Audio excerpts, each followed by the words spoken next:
नमस्कार, मेरा नाम है संजय कुमार। आप देख रहे हैं हरियाणा बुलेटिन न्यूज। बात करते हैं 3 नए कानूनों की। इस विषय पर आज हमारे साथ जींद से अधिवक्ता आरपी शर्मा जुड़े हैं। सीधे बात करते हैं, क्या कानून है, कितने हितकारी, वकीलों में नाराजगी या खुशी है, और पुलिस के लिए इसके ऊपर कितना असर पड़ेगा कामकाज को लेकर। जी नमस्कार। नमस्कार सर, आपके दर्शकों को बहुत बहुत जी, 3 नए कानून सर, जो सरकार ने 3 नए कानून बनाए, ये मेजर एक्ट बोले जाते हैं। यानी सबसे ज्यादा प्रोसीजर, जो लीगल प्रोसीजर होता है आम आदमी के लिए, इन्हीं का प्रयोग होता है।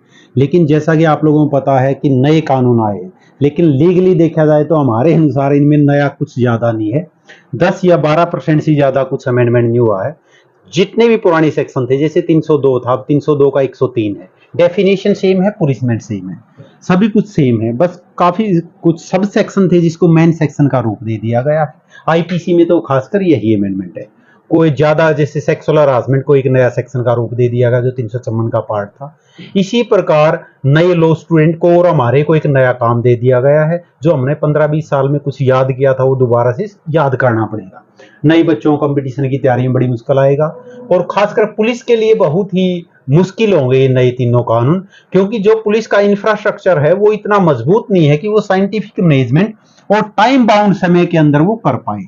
अब एक चीज के लिए टाइम फिक्स कर दिया आपने, इन्वेस्टिगेशन इतने दिन के अंदर करना ही करना है। अब आपने सैंपल लेनी है, एक सैंपल लेने के बाद जब वो एफएसएल के लिए भेजा जाता है, वो 2-2 साल 3-3 साल उसकी रिपोर्ट नहीं आती।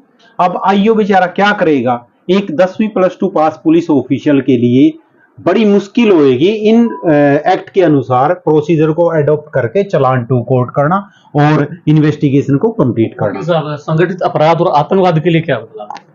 सर, पहले आतंकवाद की डेफिनेशन में मैक्सिमम मेनली यही माना जाता था, जो डायरेक्ट एक्ट होते थे, बम ब्लास्ट या गोलीबारी वगैरह होती थी। अब इसमें काफी, जो जैसे गैस लीक है या केमिकल अटैक है, इसको डिफाइन किया गया, स्पेसिफिक डेफिनेशन दे दी कि ये एक्ट डायरेक्ट और इनडायरेक्ट आतंकवाद के अंदर आएंगे।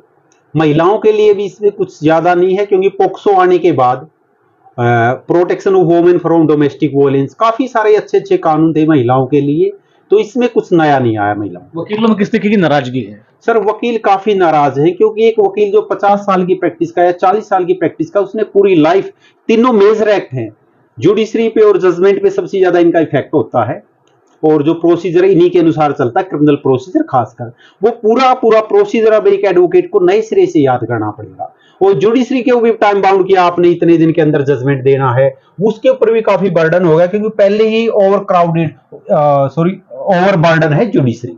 केसेस जो पेंडेंसी बहुत ज्यादा है। अब जज के ऊपर बाउंड होएगा, आपने इतने दिन के अंदर इसका जजमेंट सुनाना है, तो वो जजमेंट तो सुना देगा, लेकिन वो सही और सत्य के आधार पर जजमेंट नहीं सुना पाएगा। बात जो चली कि 90 दिनों के अंदर जो फैसला सुनाने के बाद, उसमें कितना सहमत है?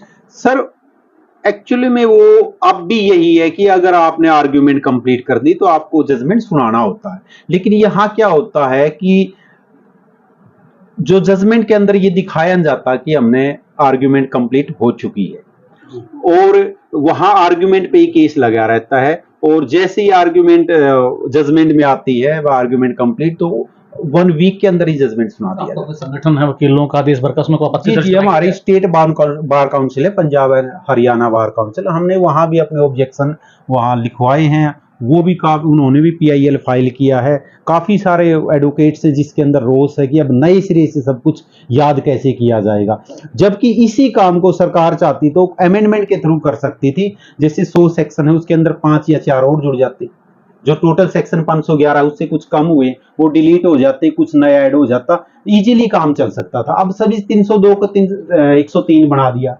अब 302 सभी को याद है, 103 दोबारा से याद करनी पड़ेगी। ऐसे ही जो प्रोसीजर है, जो हमारा प्रोसीजर फॉलो होता था, अब जैसे FIR दर्ज होती थी 154 CRPC में, अब वो शायद 173 में होगी। सब कुछ चेंज कर दिया है, नए सिरे से याद करना पड़ेगा। तो क्या कोई आंदोलन वगैरह करेंगे वकील? देखो सर, हमारी जो बार काउंसिल का आदेश होगा, जैसे ही उनकी गाइडलाइन आएगी, हम उनके अनुरूप कार्य करेंगे। शुक्रिया। ठीक है, थैंक यू। ये थे हमारे साथ अधिवक्ता आरपी शर्मा, जिन्होंने अपनी जो शिकायत है, जो जजों ने हैं, अपनी जो उनकी काउंसलिंग बार होती है उसमें दर्ज करा दी है। अब देखना ये है क्या आने वाले समय में वकील को बड़ा आंदोलन करेंगे या नहीं करेंगे। मैं अपने सहयोगी के साथ जींद से संजय कुमार। हर खबर का मतलब ब्रेकिंग न्यूज नहीं, हर बहस का मतलब हंगामा नहीं। हरियाणा की हर पल की खबरों के लिए देखते रहिए हरियाणा बुलेटिन न्यूज।